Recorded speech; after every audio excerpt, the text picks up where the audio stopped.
Right, okay, change of plans.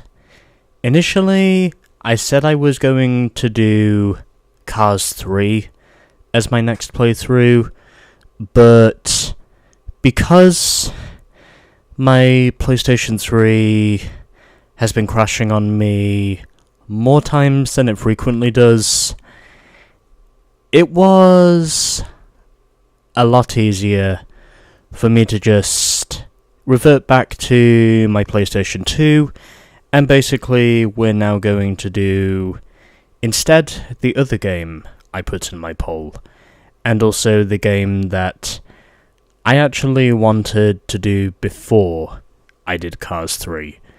However, because of supposed disk corruption or whatever the fuck it is, I'm now moving over to the other game I put in my voting poll because of Cars 3 and its lingering issues. So we're doing this one instead. FlatOut 2.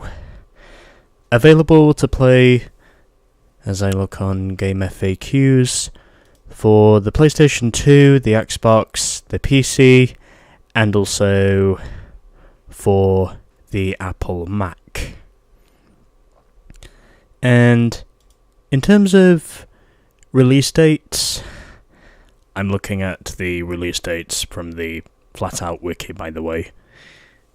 It first came out on June 29th, 2006, so in precisely 2 weeks' time as of recording this, because, well, I am technically recording this on June 15th, this game will officially be 19 years old, and the rest of Europe would get this game on June 30th, before this game would then be released in North America by August, and then following that there would also be a Mac OS X version of the game that would be released in October of 2008. So this game was developed by Bugbear, like the previous game, and published by Empire Interactive for the European markets, and also Vivendi Games for, I think, the North American release, if I'm not mistaken. Now basically what this game does, it picks up where the original game left off, except for saying that it basically gives us a bit more to do. Whereas instead of us just doing racing this time in terms of our progression, we are now a bit more involved in the street racing and the import tuner scene, compared to the previous game, which was mainly just folk racing, but this one, however, is a bit more catered towards the street racing scene, and I will explain that in greater details in a few minutes. But either way, the intro to this game absolutely slaps. And the one thing that practically makes it even better is that for the intro, they got fucking Rob Zombie. Literally the industrial rock god himself. Quite literally had one of his songs in the intro to this game. And personally, I love the intro. I think the intro is so fucking good. And I absolutely recommend you watch it if you haven't done so already. Oh yeah, by the way, this is just a note that tells us that the game uses autosave. By this point, autosave was pretty much a thing in all video games from this point onwards. I don't think there's any way for me to turn it off. But either way, the reason why I have now turned the sound down is because, well, there could be some copyrighted music involved. in the next minute or so. And I figured I would just turn my soundbar down, as we are now at the start menu screen. And this I actually think is a pretty good thumbnail for the start screen. But anyway. Also, something else I should mention is the soundtrack for this game is absolutely loaded. There are practically a lot of well-known artists from the time that feature in this soundtrack. I mean, hell, they even have Nickelback in this soundtrack. And aside from that, they also have numerous other artists that were well-known at the time as well. And the reason why the sound is down so low is because, well, I have to be obedient to YouTube's copyright laws, and that's why you basically cannot hear anything, and hopefully, because my soundbar is basically down at the bottom, that should not be a problem. So I put in my name, which is obviously Jordan, and we can choose between two avatars over what driver we want to be. We can either choose male or female. I, of course, am obviously a guy, so you know I gotta go with male, right? I mean, come on. It's pretty obvious by the sound of my voice that I am very clearly a guy.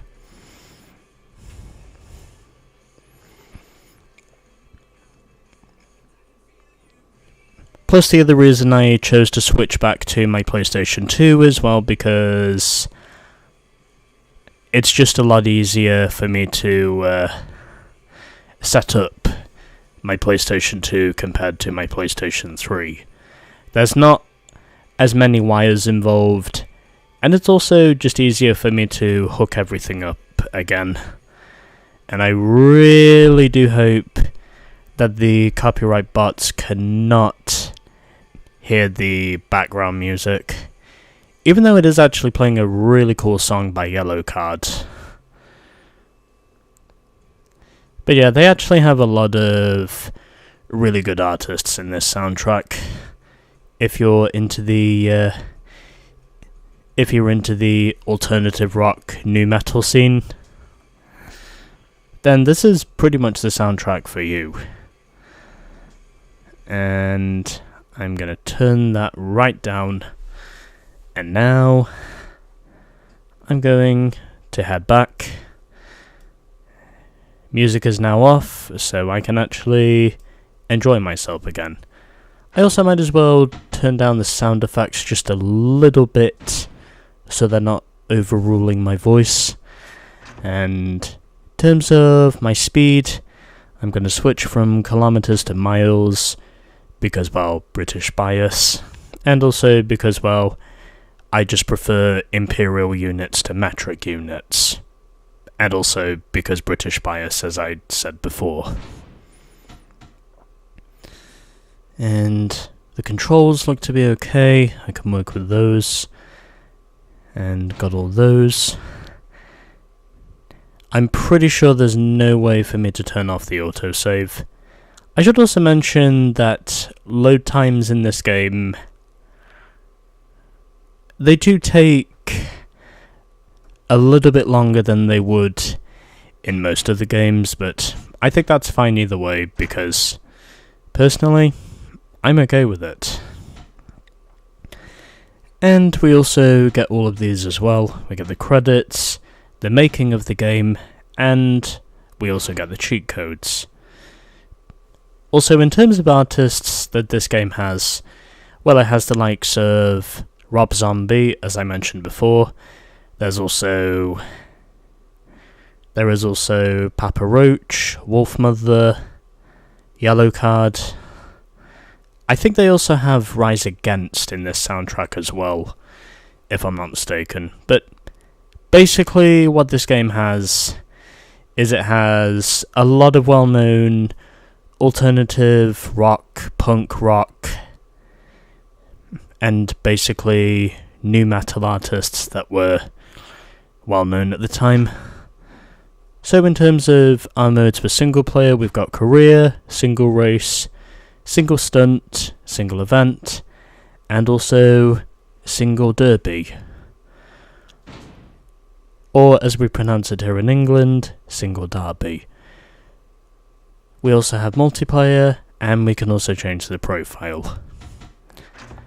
This is obviously going to be a single player playthrough, as I always do. So in terms of our career, oh yeah, we need to buy our first car before we can enter the racing disciplines. Welcome to the car shop. Here you can purchase your first car. You can only afford derby cars, but after you earn a bit more money, you can buy from race and street classes and participate in cups within those classes. So basically this is more or less the way in which the game progression is set. Basically we have to do the derby races first, then the actual races second, and then afterwards the street races will be third and last. So in terms of our starter cars from the derby class, we have the front wheel drive Chili, the rear wheel drive Malice, and the four wheel drive Roma. I gotta say, I like the diversity they actually put with the drivetrains on these cars, as in, they're basically 3 different car types, and they all have their fair share of advantages and disadvantages. So I think that's actually really cool. So we can basically select our car, we can also go back, and we can also test our car. I'm a little torn over which car I should start with here, but either way, those are the cars we start with. So basically, there is that. And we can also do all these other things. I'm pretty sure these other ones are not part of the career progression, if I'm not mistaken. But if I do get time to showcase these, then I might just.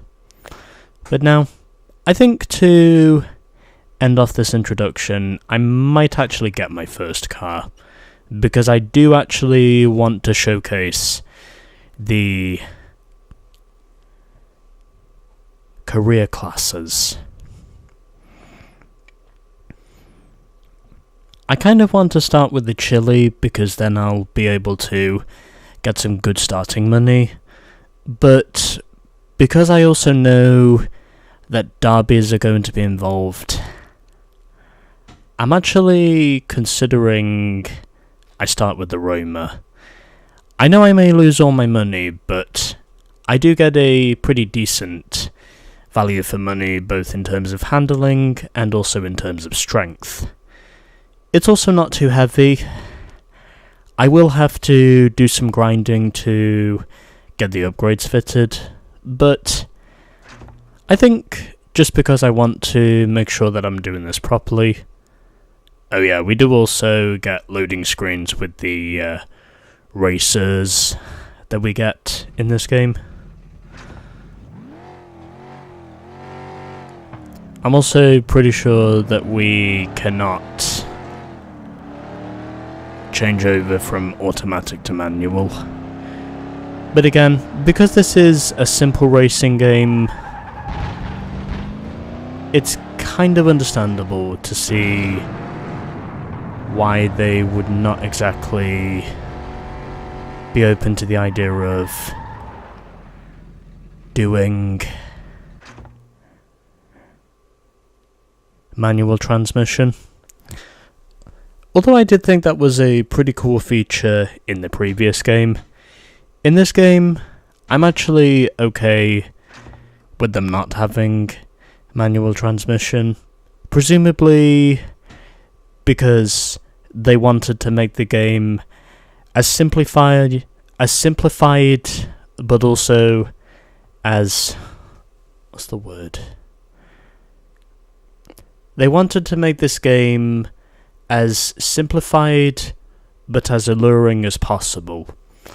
And we can basically test all three cars. I think just because we get to start with the four-wheel drive and also because we get to start off with the truck, we're actually going to use the Roma.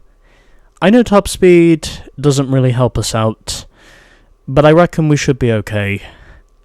It's mainly going to be handling and strength that will be the key for the level 1 events, so that's what we're going to start with. Would you like to purchase this car? Yes. There's also no way to turn off the autosave.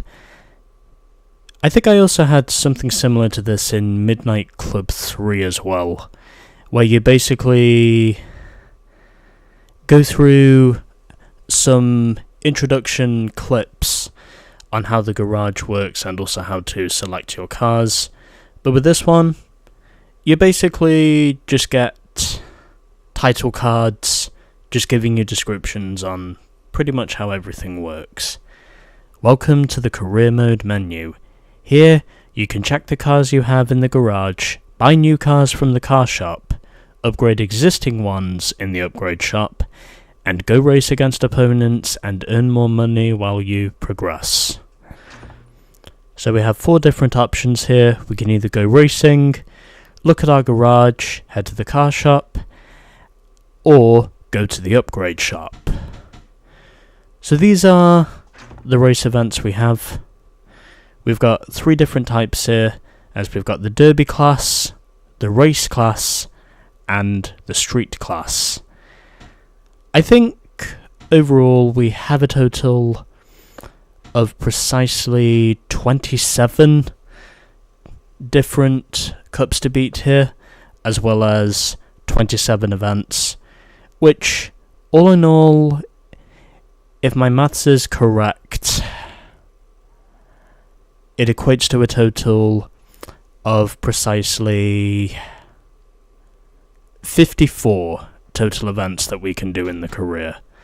And as ever, we have to start somewhere, so let's get started with the Derby class, as we've got the Derby Initiation Cup and the Sunday Smash Derby. So basically these are split up into 3 levels, as we've got level 1, level 2, and level 3. We've got the cup events on top, and we also have these special events underneath. I think most of these are going to be derbies from what I can see. In other words, they'll basically be demolition derbies, but we will get other events every once in a while as well. So hopefully that manages to clarify a few things. The other events I think are pretty much the same. However, because we have a derby car, we cannot enter any of the other discipline classes because we need to get through the derby races first. Sorry, but you cannot participate in this class as you don't have the car appropriate for the class available.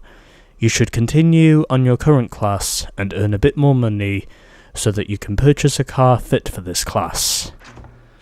I think it's also the same with street as well. Yeah, it is. Okay. So we have to start off with the derby class. I think that is appropriate for the sake of progression. Good place to start your career, cheap, durable cars, and destruction derby challenges. I think there is also a game called Test Drive Eve of Destruction, if I'm not mistaken, that's quite similar to this one as well, except for saying, instead of it being an indoor garage game like this one is, Test Drive Eve of Destruction is also pretty much a open world game. I think that's right anyway. But either way, so we've also got our garage, as we have our truck, the Roma, or more specifically, the white and red Roma. And we also have the car shop as well. And we can also look at cars from each of the different disciplines. However, our options are limited, as the race cars we get include the CTR, the Boxer, the Mad Rash, and the Nevada. And from the street class, we get started with the Chili Pepper, the Scorpion, the Insata Sport, the Sparrowhawk. I think this is based off of the Data Masso, if I'm not mistaken. And the Crusader. Now that's definitely a hot rod, if I ever saw one. But either way, we have literally got nil points in our credits, so this is the only car we can really use for now. And aside from that, we also have upgrades as well, as we can upgrade any number of parts from here. Here, you can upgrade your current car by purchasing parts from the selection. When parts have different upgrade levels, you can directly purchase the best available if you have the money.